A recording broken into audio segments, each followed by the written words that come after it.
All right, welcome back to the Krug Show. And joining us this segment to talk a little bit about the 49ers and Jordan Watkins is a guy that joins us from the Northeast Mississippi Daily Journal, Michael Katz. He's a great follow on X at Michael L. Katz on Twitter, and he's with us to talk a little Jordan Watkins since he watched a lot of them there in Oxford. Michael, thanks for the time, man. How are you? I'm doing well. How about yourself? I'm doing great, and I was really excited that the Niners drafted Jordan Watkins because I just feel like Jordan Watkins is going to be a really good pro, and I for whatever reason I just feel like even though he played in the SEC, he was on TV, network television almost every single week. It seemed like the scouts were kind of slow to understand what Watkins was. I think they were, I read an awful lot of reports are like, this guy can't run.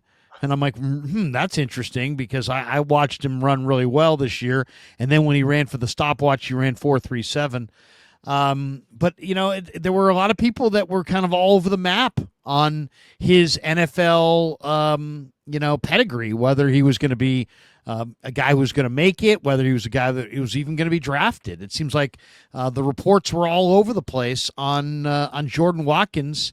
And the Niners took him in the fourth round with the pick number 138, and we're thrilled that he was there. Tell us a little bit about Watkins. He's really interesting because, like you said, he's kind of slept on. He was never the most talked about receiver at Ole Miss. I think he's top 10 in receiving yards all time at Ole Miss, but he was never the leading receiver, not in a single one of his seasons at Ole Miss. He transferred with that huge class with Jackson Dart prior to the 2022 season. They really had an overhaul of players after they made it to the Sugar Bowl. Jordan is from Louisville, Kentucky, Louisville born and raised. He attended Louisville. He actually played against Ole Miss. It was actually my first game covering Ole Miss. He was at Louisville.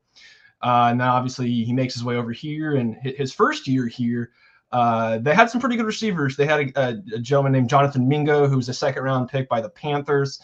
Malik Heath, who I believe is still with the Green Bay Packers. And then the next year, they brought in Trey Harris, who ended up being a second-round pick of the Los Angeles Chargers.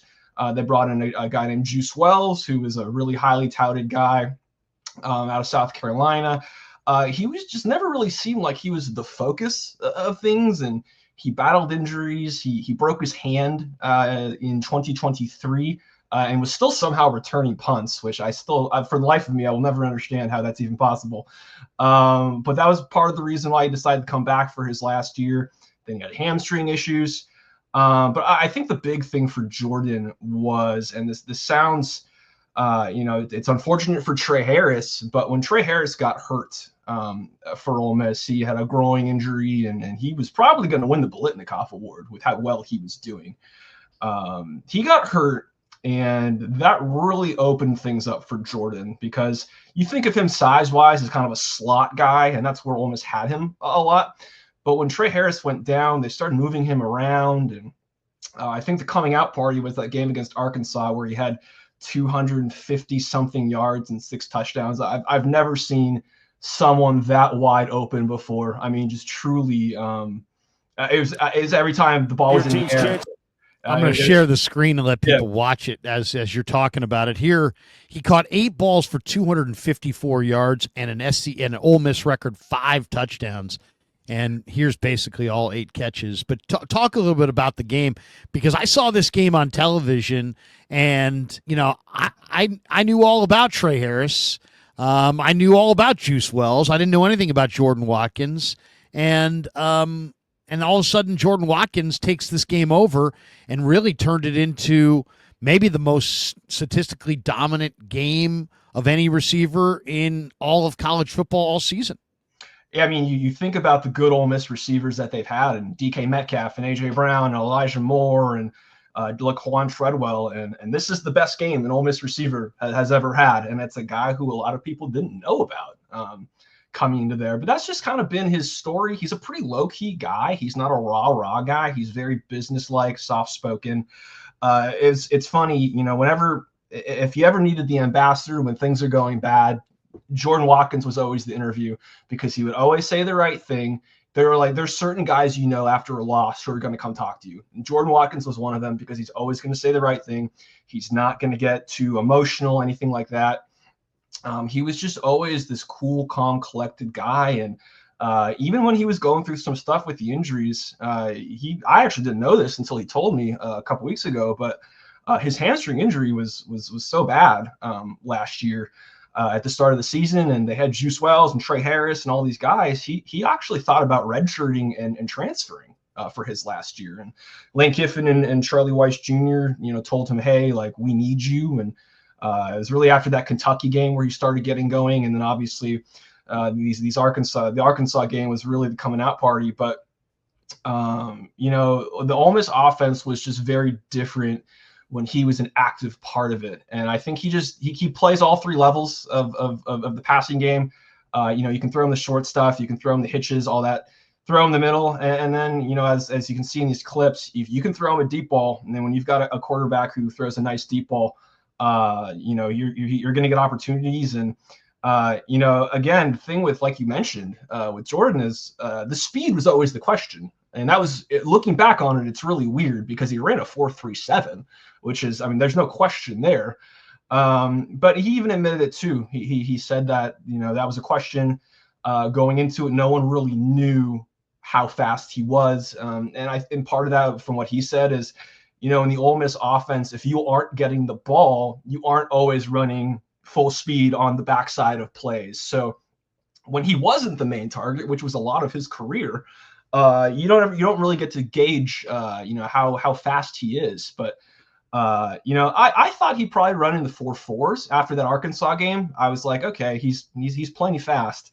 And then he ran that, and we talked about it. He said that was huge for him. That he knows that 40 time made him a lot of money, because then people started to look back and say, whoa, maybe this is, maybe we knew about the Arkansas game. Let's go back and look at some of his other stuff too. And he ended up with 900 yards and 9 touchdowns, all career highs. He had a great year, but that 40 time and that Arkansas game really, really kind of changed the trajectory of his professional aspirations. When I was reading your article, it almost seemed like maybe the 4.37, which was the 6th fastest time among all wide receivers at the combine, that may have been somewhat of a surprise to him. The way you kind of told it in that story, it sounded like Trey Harris and Wells were sitting there, and they told him, hey, man, you ran 4.37. And he said, man, he was thrilled because he knew what that number actually would mean for his NFL, candidacy. Do you think that number caught him by surprise? Do you think he knew that he was a 4.37 guy before he actually posted that number? I think he knew that he was plenty fast, but 4.37 that's life-changing numbers, right? And again, the way he tells it at the combine, I guess the first run, they don't show it on the board. And so Jackson Dart and Trey Harris had finished their workout, and they were just so excited because Jordan had no idea what he had run. And they told him, like, dude, you ran a 4.37. Trey had just run a 4.52, I think, something like that. Or no, sorry, he ran his at the pro day, but he had just finished his workouts. And I think Jordan understood, like, that is as good of a player as you are on tape, as many plays as he made in his career. The numbers do matter for a wide receiver, especially a smaller guy. And when he got that number, I don't know if it's surprise, but I think he understood that his path was going to get it lined up a lot more once he got that number. Well, he's a native of Kentucky. He went to Louisville for the first couple of years. He went to Butler High School, 3-sport high school athlete, then goes to Louisville out of high school, spends 2 years there, then transfers to Ole Miss. And as you said, he almost transferred from Ole Miss because of the hamstring injuries that he had, and he considered redshirting. Now, as far as usage, the 49ers are using him as a little bit as a punt returner. I think he may get some run both outside and in the slot. Is there an area of his game that you think is stronger than another? I think that return makes a lot of sense, especially with the speed factor that we just saw. He's sure-handed for the most part. He had one game this year where his hands were a little bit against him. That was against Florida, and that was a game that will go down in Ole Miss history infamously is the game that kept him out of the playoff, and he had a rough one. He knows. But for the most part, he was the sure-handed guy who was catching everything, regardless of route length or punt or whatever it is. He wasn't always the punt returner, but if someone screwed it up, they put him in because they knew he wasn't going to drop it. So I think that's something I could see him doing.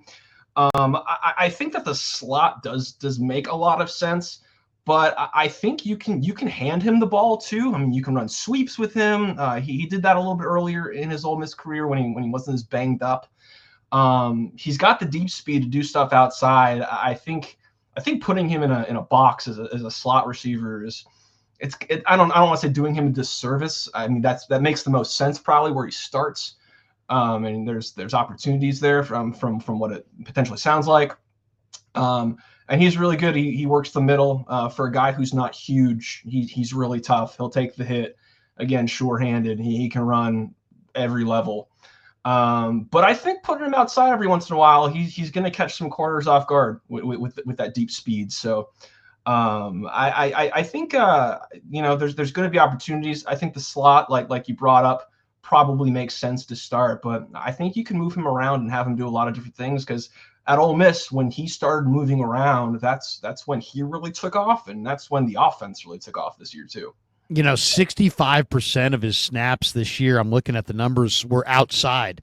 So as a senior there at Ole Miss, his final year, he 65% outside, which is a little bit surprising. But I also see the fact that this guy will go over the middle. And the one thing about the 49er receivers, whether it was Debo or Ayuk, Kittle, these guys go over the middle. Jawan Jennings, they run across the middle of the field like they own it. And this guy has that same thing. He's got that kind of my ball mentality that you see when you watch when you flip on the film. The question I would have for you is, I'm really excited about him because I see the run after the catch ability. The guy's got great contact balance. But there are a couple of my scouting friends who have gone into Oxford who said, you know what? He needs refinement as a route runner, and that he didn't really run the full route tree for Charlie Weiss and Lane Kiffin. I know Lane Kiffin demands that his receivers block, which is a huge factor for the Niners. The old no block, no rock mentality is definitely part of their wide receiver mindset. But how refined of a route runner is he? Is it true that he didn't run the full route tree at Ole Miss? I think that's one of the, I don't want to say like problems, but it's something that comes up with the Ole Miss offense every year. It came up with Jackson Dart too, is just sort of the offense doesn't necessarily, I guess from a scout's perspective, necessarily get them ready for what they're going to be doing in the pros. And that was the question with Jackson too. It's one read, it's RPOs, it's stuff like that. And I think on the other side of it with Jordan, I don't think the whole route tree is necessarily something that Ole Miss is going to do. I mean, it doesn't mean that he can't do it, but like you said, that offense, it asks you to do certain things. It asks you to do things that you're really good at. And Jordan was good at certain things. Trey Harris was good at certain things. But I could definitely see the route running being something, just because I don't think, at least from an outside perspective, again, I'm not in the clubhouse, the locker room, and I sure as hell don't know how to read the playbook. But just from an outside perspective, I know there has always been talk about how does this offense transition to what the pros do, and I think route running goes with that too. It sounds like he's really excited. It sounds like he's like, hey, I was playing Madden, and Christian McCaffrey was on the cover of Madden, and now I'm sharing a locker room with Christian McCaffrey. And he said it's kind of crazy to be a 49er. I thought one of the interesting things, revelations I think you might have had in your article was that the depth of the routes, while the offenses are very similar, Lane Kiffin, runs kind of a pro set, and there's a lot of pro concepts in there. And so he's been, subjected to those pro concepts. So that's a good thing. But he did comment that the depth of the routes is different with the 49ers compared to what he saw at Ole Miss, sounding maybe the Niners are asking him to run maybe deeper routes than he did in Oxford. What was your takeaway on that? with Ole Miss, so much of what they did is based on tempo. They've been one of the fastest offenses in the country basically since Lane got here. And with that, it's a lot of quicker stuff for the most part. It's yards after catch. It's obviously they're going to take shots, but Ole Miss didn't necessarily have the best offensive line in the country. There wasn't always an opportunity to give Jackson Dart a ton of time back there. It's a different story when you've got the 49ers offensive line and you've got an offense that is tailored around maybe those deeper routes. So I think what Ole Miss has done really well over the last few years is work with what they have and tailor it to the things they do best. And tempo was their best friend these last 4 or 5 years under Lane. And I think with how fast they went, Jordan wasn't always running those deep routes because if you run too many deep routes, I think my guy would be pretty tired, and they, not necessarily an insane amount of depth at receiver. So I think that it does sound like they're asking him to do maybe something a little bit different because the protection's better than what what Ole Miss had. It's funny. I asked Shanahan about rookie receivers. I'm like, why is it that rookie receivers struggle? And he's like, well, it's a lot of it's because in college, they'll tell you, hey man, this play's going the other way, and you can loaf on the backside, you can not come out of your break, you can basically just you're standing there at the line of scrimmage, but you're really not involved, and when you're not involved. And he said receivers oftentimes will give away a play when they're not involved if they're on the backside of the play, and there are several indicators. Whereas pros, in the pros they scout everything so intently that it's vitally important that you provide the same look over and over and over again, whether the ball's coming your way or not. So there's a lot more refinement that goes into being a pro receiver than being a college receiver. What do you think his biggest adjustment? I know he's had some injuries. He broke the hand in 2023. He had the hamstring injury in 2024 and then went out and really had one of the best, most productive years of anybody in college football. But what do you think his adjustment is going to be like, trying to jump to the next level? Well, like you said, I do think he has to stay healthy. That's the biggest thing for him. He had hamstring injuries from the second he got here, so that's been a lingering thing.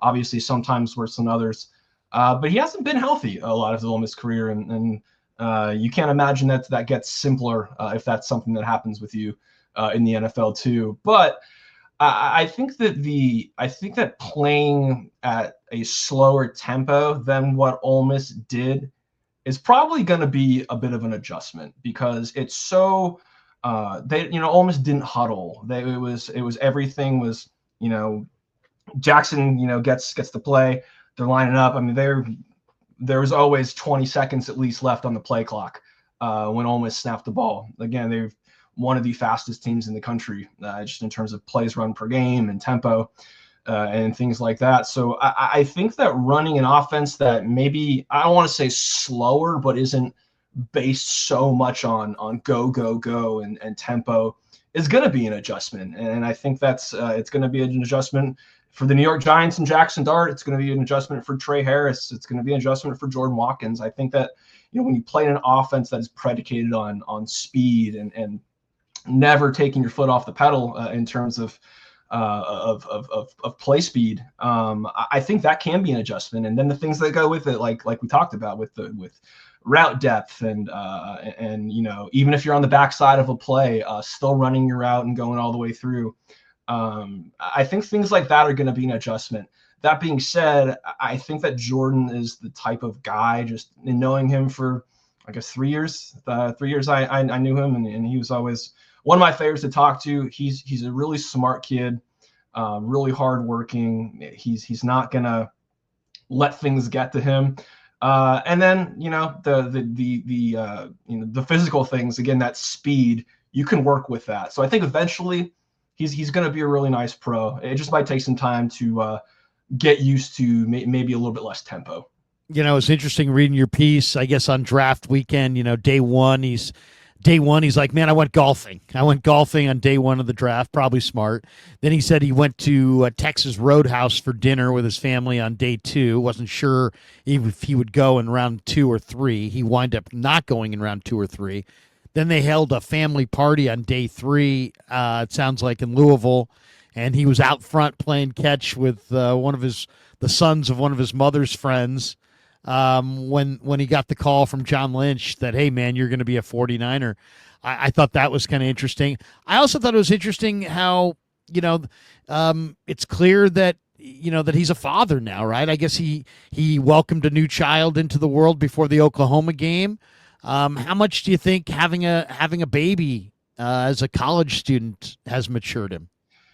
I remember that when it happened, one, we didn't know where he was supposed to talk to us, and Lane came in. He's like, "Yeah, you guys are going to be talking to Jordan today. He's actually his wife's in the hospital giving birth. I think it was a little bit earlier than they had anticipated, but his baby girl did great. And so I believe they are not. I think they're still in Oxford from what he told me. But he was watching film with her last year. I remember that specifically. But when you talk to guys after they have those sorts of life-changing moments, and Jordan was always a guy who had really good perspective. It was never a maturity thing with him, but when you hear them talk about playing for something bigger than themselves and making sure that I'm not playing for me, I'm playing so that my daughter has the life that she deserves, and my mother has the life that she deserves. I think it puts things in a different perspective that. This isn't just about, my signing bonus and my second contract. This is about making sure that, my little girl never has to worry about things. And it was clear that was really important to him when he brought it up, that it puts in perspective just how much bigger this thing is than just you and your 40 time and your stats. This is about taking care of your family and making sure that they're in the best position possible. And he's one of those guys that I think more than anybody just really understood that moment. I'm sharing the screen on a little slow-mo. Here's Brock Purdy throwing the ball to Jordan Watkins, and the fans can see the spin on the ball and the whole thing. What kind of practice player is Jordan? Because it seems like, he's very, very detail oriented. It seems like on the practice field. And he's a guy, some receivers body catch it. This guy is a very much of, I don't know if it's the Ole Miss background because there's so many pro players in that program, but this guy practices like a pro. He catches the ball like a pro.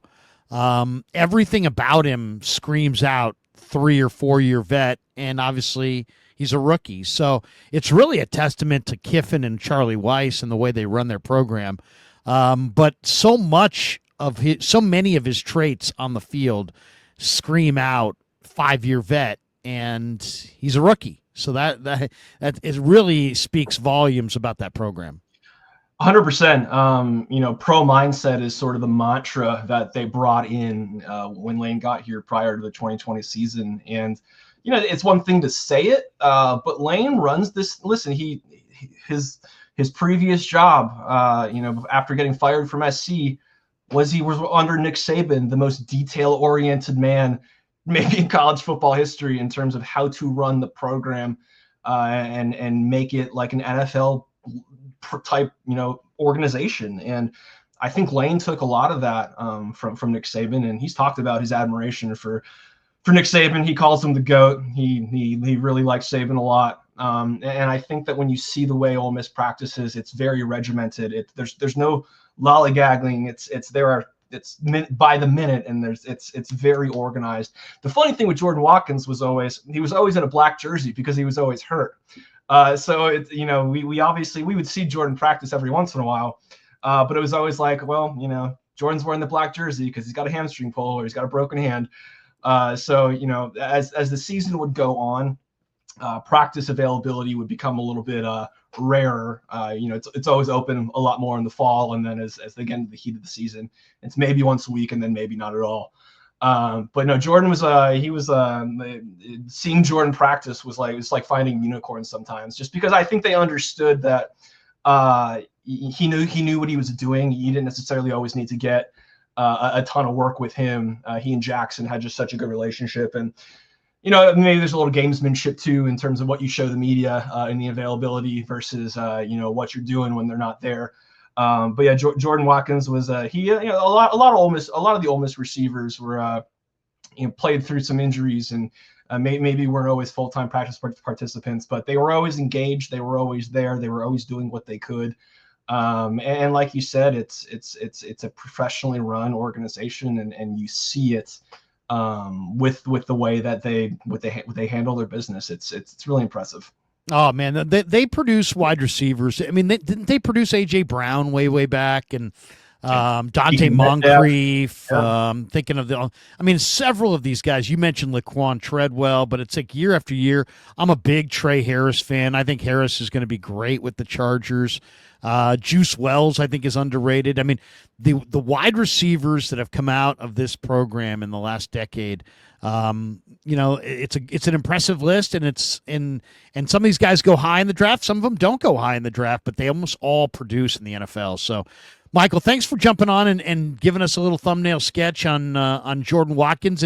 If unprompted, if there was anything that you'd like to add on Watkins that I maybe didn't lead you in that direction, feel free before we say goodbye to throw it out, because Niner fans, obviously they're passionate about their team. They haven't seen this guy a whole lot. There's a lot of pro football fans, believe it or not, that don't watch a lot of college football, especially out here on the West Coast. And so there'll be people that will be seeing Jordan Watkins play for the first time when he hits the field this training camp in this preseason, because they're that pro football centric out here. Is there one more anecdote or something that you could share with us that would illustrate, either the guy or the player that Watkins is?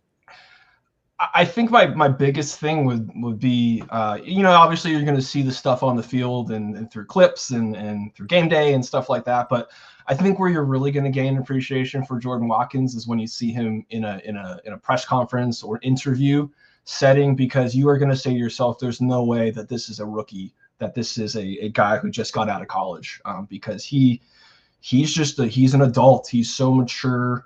And he's been that way since he got here, and he's only gotten more mature. He's just, he's